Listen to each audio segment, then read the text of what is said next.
It's been a busy several weeks of headlines at the state and local level, from a proposal to give the sheriff veto power over wrongful death settlements to the start of the JEA corruption trial. I'm joined now by Chris Hand, attorney, longtime City Hall insider and observer. Chris, thanks so much for being here. Good morning, Ann. Thanks for having me. What state and local headlines do you have questions about? Give us a call at 904-549-2937 or email firstcoastconnect@wjct.org. You can also message us on Facebook and Instagram or tag us on X at FCC On Air. Chris, you're our go-to expert when it comes to matters of law and Jacksonville and the law of Jacksonville, which is the city charter created when the city was consolidated in 1967. I want to talk about this bill that would give the sheriff and other constitutional officers essentially veto power over lawsuit settlements that the city is reaching with plaintiffs. What do you make of this from a public policy standpoint? Well, it's now been passed by the City Council. Last night's meeting, they adopted this change in a 15-4 vote. But essentially what it would do is right now, under kind of the city policies and procedures in the law, certain lawsuits can be settled by the Risk Management Division in conjunction with the Office of General Counsel. And lawsuits settle for all sorts of reasons. Often it's for business reasons, that people don't want to incur the time, expense, risk of going to trial. And so right now that tends to be an internal process, even for the constitutional officers, the sheriff, supervisor of elections, tax collector, property appraiser, clerk of courts. As a result of this new legislation that has passed, they will now be more directly involved in this process. They will have to agree to settlements affecting their particular divisions. The law was amended to say that if there is a disagreement between risk management and the constitutional office, that tie can essentially be broken now by the city council president, who can essentially decide to override the decision of the constitutional officer. This may seem arcane, Ann, and something that not a lot of people will deal with, but it has, potentially significant fiscal consequences for the city and for individual city employees as well. It'll be very interesting to watch going forward. Mayor Deegan and her administration, her chief financial officer, Anna Brochet, were very vocal, expressing concerns about this legislation, when it was before the council. The council has now passed it, but of course, in order to become law, the mayor either has to sign it or allow it to become law without her signature. She also has the option to veto the bill. We'll have to see over the next 2 weeks which of those options she chooses. Although given that vote that you just mentioned, a veto doesn't seem like it would withstand a subsequent vote. It might not, but sometimes mayors veto bills for, all sorts of reasons. I remember during the time I was at City Hall, City Council passed a pretty significant appropriation to buy new furniture at the then new Duval County Courthouse. Mayor Alvin Brown vetoed that legislation because he was concerned about cost overruns. That project, which is initially supposed to be about $195 million, it ended up being closer to $400 million at the end of the day. Mayor Brown, concerned about those cost overruns, vetoed that legislation. City Council ultimately overrode the veto, but mayors can sign or veto legislation for a variety of reasons, so we'll have to track how that develops. So this calls into mind the complicated relationship that the city has with its city attorney. So I'm first of all curious, when this gives veto power, for instance, to the sheriff, is the sheriff properly included? Does he count as a client in the case of this settlement, or is it outside of his purview? I mean, prior to this law. And then also I want to get a little bit into the, how the Office of General Counsel, the city attorney, represents all of these various agencies and how difficult and kind of complicated that can be. Well, there's no question the sheriff's office is a client of OGC when they are being sued, when that entity is being sued.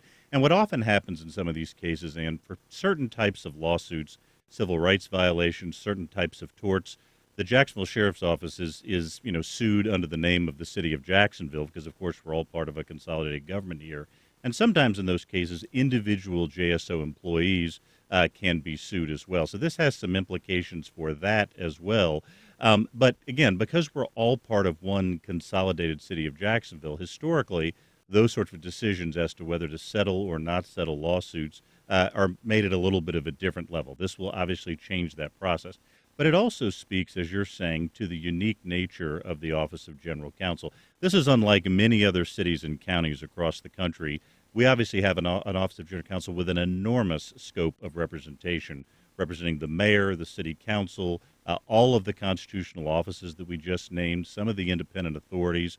So it creates a massive scope of representation where OGC is obviously constantly having to balance that and serve a variety of clients as well, and can run into these types of situations at times. And so the general counsel, I want to talk a little bit about that. He was appointed by the mayor, Michael Fackler. He's had a difficult couple of months with the council. He's had some difficult questioning about the issue of the Confederate monument removal. And then most recently, this issue of the settlement that the sheriff said he objected to. Whether he kind of indicated that he didn't get proper notice.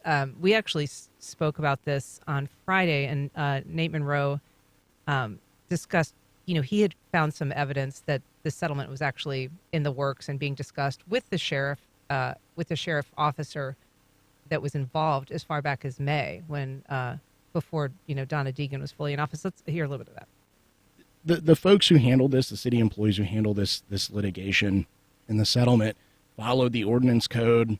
There's no evidence anything improper happened, and the sheriff did in fact receive notification of this settlement being reached. I mean, if he thinks it wasn't proper, I can't argue with his feelings, but there was nothing improper that occurred here. So, Chris, the question of propriety is obviously what drove this, and that is also driving a lot of these discussions about the city council, their concerns about the general counsel, whether they're getting the representation that they want. So talk about where that led last night and how difficult it's been for Michael Fackler with this city council so far. Well, it's the book of Ecclesiastes that tells us that there is nothing new under the sun. And complaints and concerns, that the general counsel, or perceptions that the general counsel is representing one part of consolidated government more than others, is not sort of a new concern at city council. And we've heard this during other times and other administrations as well. There has been a little bit of a fraught kind of relationship kind of over the course of the Deegan administration over the issue of who's going to serve as general counsel. Initially she had nominated former city councilwoman Randy DeFore to serve in that job. It became clear she didn't have the support on city council to receive the supermajority vote that a general counsel requires, and so she withdrew her nomination, and ultimately Mr. Fackler was nominated. Just in full disclosure, I've known Michael Fackler for 20 years. We went to law school together. He's a very smart and well-regarded attorney, but certainly came into the office of general counsel at a time where there are a lot of big issues. And one of the first ones he had to tackle was the issue of Mayor Deegan's removal of the Confederate monument in Springfield Park. And there were concerns raised by council members over the kind of the legal justification for that. The initial memo that came out when the monuments were removed, there were some complaints that it was a draft and sort of an unsigned memo at that point. And then when the final memo came out, there was some sort of change in the sort of reasoning as the way it was done. But this isn't unusual for the Office of General Counsel over time to tackle very tough issues and for there to be some controversy about, ultimately what those opinions are. It does seem like a little bit of a tortured relationship, though, in the sense of, lawyers, when they're handling clients in the real world, they're going to great lengths to make sure they haven't represented somebody's spouse or sibling in a previous case, or another law firm, or another, business that they may have had dealings with. And yet the city council attorney, or the city attorney, is tasked with all of these sometimes very competing interests, whether they're representing people at the school district or the city council or the mayor's office. Well, I think the short answer is it's just somewhat different in the government context from a conflict of interest standpoint. I think a former general counsel once put this really well to help explain why some of the traditional conflict of interest rules don't necessarily apply. That's former general counsel Rick Mullaney, who was one of the longest serving. And the way Rick put it was that when you're the general counsel, your ultimate client is the city of Jacksonville, that your job is to look out, legally speaking, for the interests of the entire city. Yes, you have individual clients, and at times our charter actually empowers the general counsel to resolve legal disputes between some of the different branches of government. If the mayor's office takes one legal position on an issue and the city council takes another, the Office of General Counsel is, under our charter, empowered to issue a binding opinion to resolve that particular decision. As you can imagine, whoever that decision goes against, there's going to be some concern and complaint about that. And that's been happening ever since Judge Durden was the first general counsel of consolidated government in the late 1960s. Well, we're talking about state and local headlines with Chris Hand, our local government expert. You are welcome to join the conversation by giving us a call at 904-549-2937. You can email us at firstcoastconnect@wjct.org. And you can also reach out on social media, the platform of your choice. Let's talk a little bit about this relationship because it threatens to become a little bit of a narrative at this point between the council and the mayor. What are your concerns about how that might shape the relationship in what you've described as a fairly important period for a new mayor?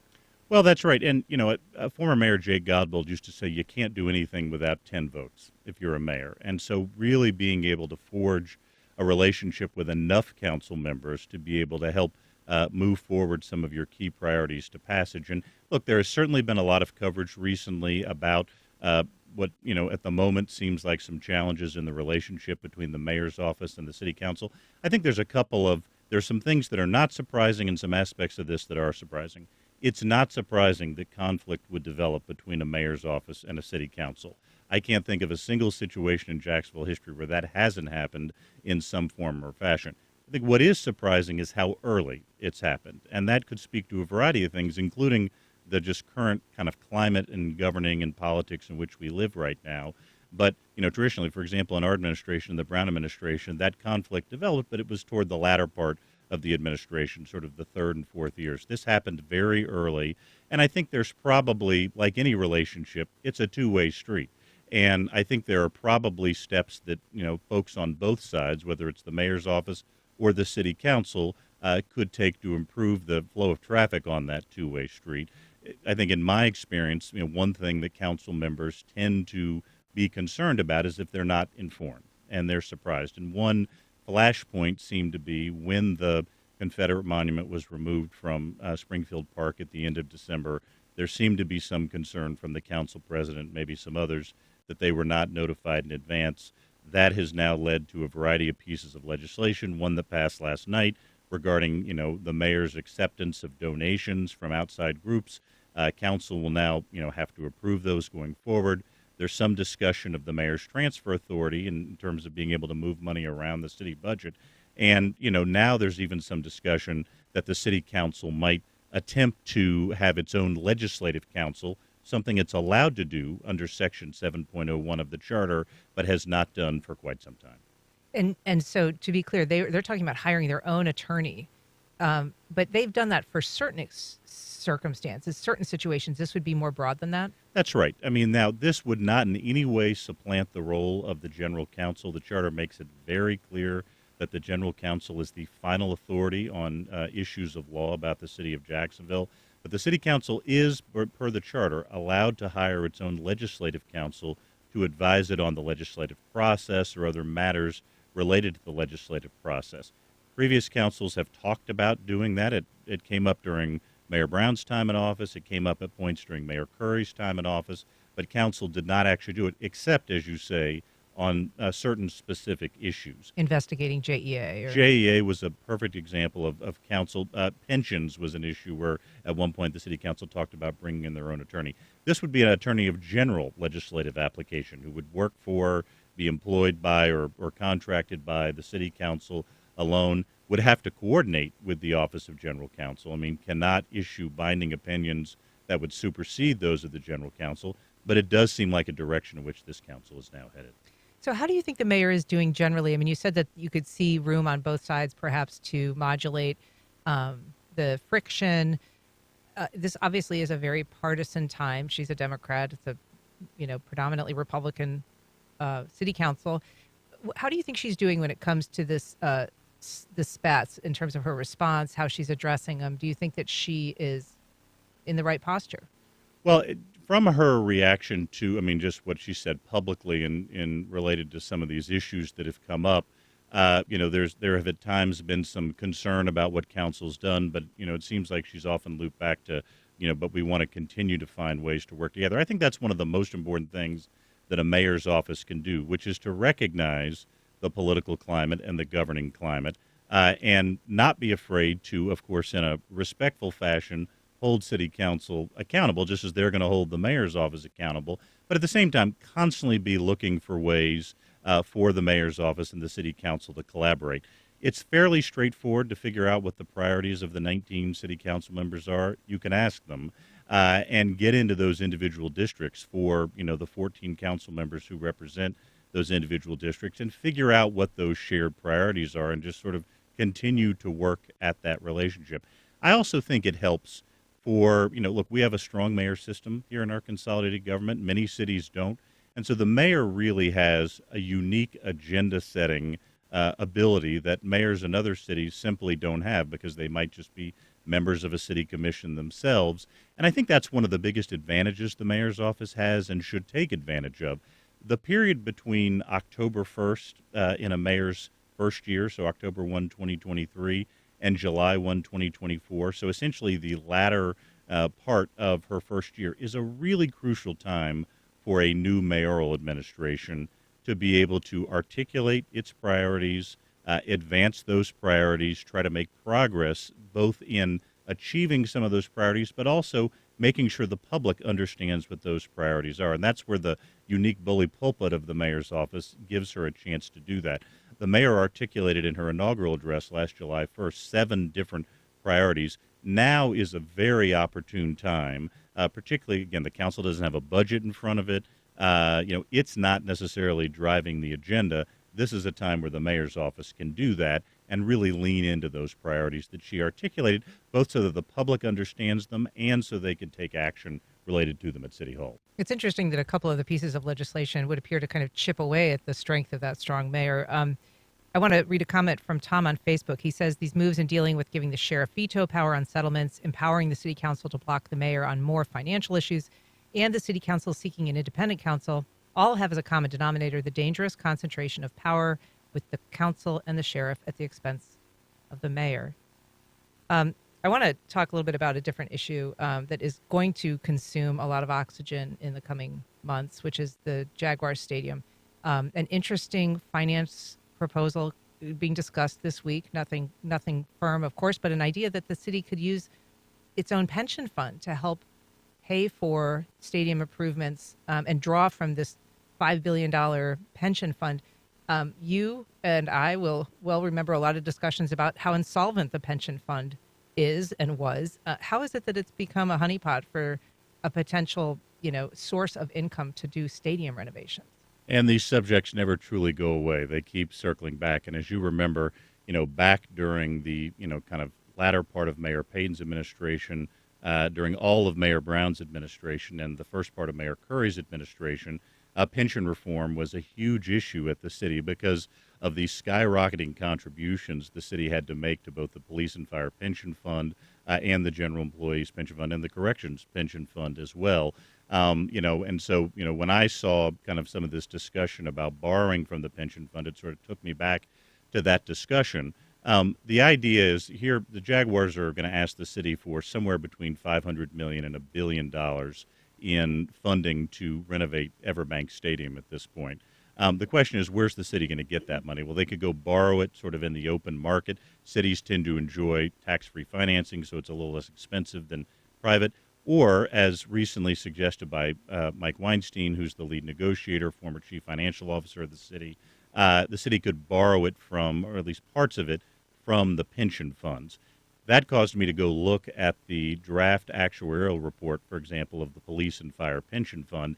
And it was interesting because a lot of the numbers in that financial report are not all that different than they were kind of 8 years ago when we were first discussing or last discussing this as a major issue.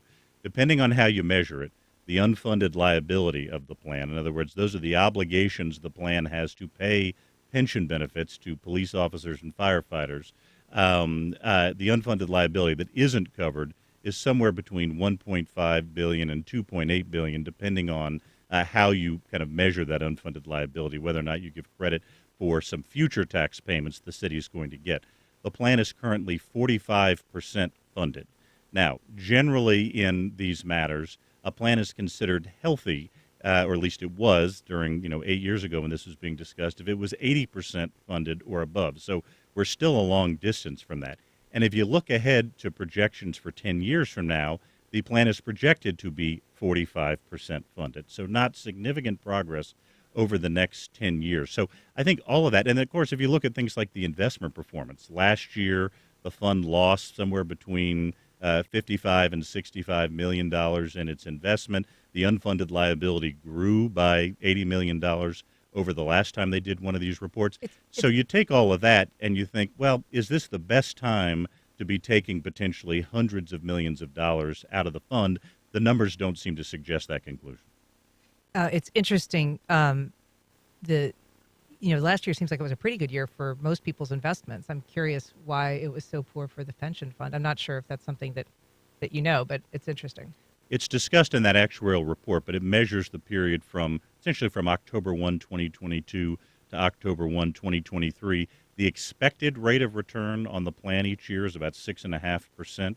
The actual rate of return for that year was 4.1%. So the plan's investments underperformed, and as a result, lost money, and the unfunded liability grew. Again, all of that going to the question of when you look at those numbers, it does suggest that maybe that is not the best funding source, that the city needs to continue to explore a number of potential funding sources if they are going to need to generate this type of revenue for a renovated stadium. And I think that the way that Mike Weinstein has been framing this debate, who's kind of handling these negotiations for the mayor, and is obviously a known figure around Jacksonville and the world of city government and finance, is that it would be sort of paying the city's own interest rate.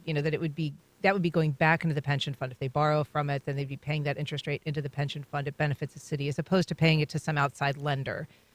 Does that make sense? Is that reason to dip into that fund that you can see? Well, there'd be, I think, a few questions about that. Number one, is that interest rate greater or lesser than what you would get sort of out on the open market? Obviously, if the city's able to go into the open finance market and secure money at a lesser interest rate than 6.5%, then that has to be a consideration right there, because the debt repayment is obviously going to be less at that point. But I think there's also a question about, again, with those numbers I just cited and with the health of the police and fire pension plan, is now the prudent time to be taking that sort of money out of the plan? Because, look, the plan obviously lost a little money last year in terms of its investments. We don't know what the future will bring if there are significant economic events that would significantly affect the health or the the numbers in that plan. Again, you want to make sure that you have as many assets as possible. The goal of pension reform was always to, as quickly as possible, try to make sure the plan was as fully funded as possible. Obviously, sort of basic math, if you're taking money out of the plan and there is some sort of significant economic event, it might make it even harder to get to that healthy funding amount. I want to talk about a topic that has emerged now again, finding a new superintendent for the Duval County School District. So Superintendent Diana Green retired or was forced out, depending on your perspective, last June, and the school district began a national search. It's the 20th largest school district in the country, and they got 10 applications, some of whom weren't even qualified. So they closed the search in October. Now they're going to reopen it. Talk about the challenge there for the district in finding a new leader. Well, I think there was probably a couple of challenges. One, they've decided this time to use the Florida School Boards Association to actually run the new search. So that, of course, immediately connects our public school system to those in all of the other 66 counties around the state who are FSBA members. But, I mean, the head of the FSBA, Andre Messina, said at the Duval County School Board meeting that, one of the problems with the last search was that it occurred mid-year, that there might have been superintendents who might have been concerned about leaving their existing districts in the middle of the year. But I don't think even though this wasn't articulated, I don't think there's any way of getting around the reality. This is also a very fraught time for public school leaders in Florida. There's been a lot of controversy over a lot of issues. As a result, you've seen a lot of superintendents leave their job. You talked about the circumstances involved with Dr. Green sort of leaving her post. And so I think there's no question there's calendar issues, but it'll be interesting to see when this search starts anew, are potential applicants dissuaded from applying by sort of what's happened in the larger sort of political and governmental context. The timeline they're going to use is apparently they're going to open the application window middle of March, I think actually on the Ides of March, March the 15th. Beware the Ides of March. And that's going to last for a month until the middle of April. And then they hope to have a candidate in place by the summer in advance of the next school year. Well, we'll be tracking that. Just want to briefly talk about JEA. That jury selection in that trial is starting today, and the trial itself begins on Tuesday. What are you looking for in that as an observer and an insider in city government? Well, it'll be very interesting to see. Again, I think a lot of people were wondering, would this trial actually happen, or would there be some sort of plea arrangement that would come about? It appears that has not happened now. And so we're going to be hearing from a lot of witnesses. There's a lot that's been uncovered by, various, the Florida Times Union, WJCT, a variety of journalistic outlets about what happened there. But a trial is a truth-discovering exercise, and I think we're going to learn even more that we potentially didn't know about what happened to JEA, particularly in the creation of this performance bonus plan that is the subject of the charges against the former JEA CEO and CFO. It's expected to be a 4-week trial or more, so we'll probably revisit that again, Chris Hand. Thank you so much for being here. We look forward to our monthly check-ins with you. Thank you, Ann. Look forward to seeing you next time. All right. Thanks so much.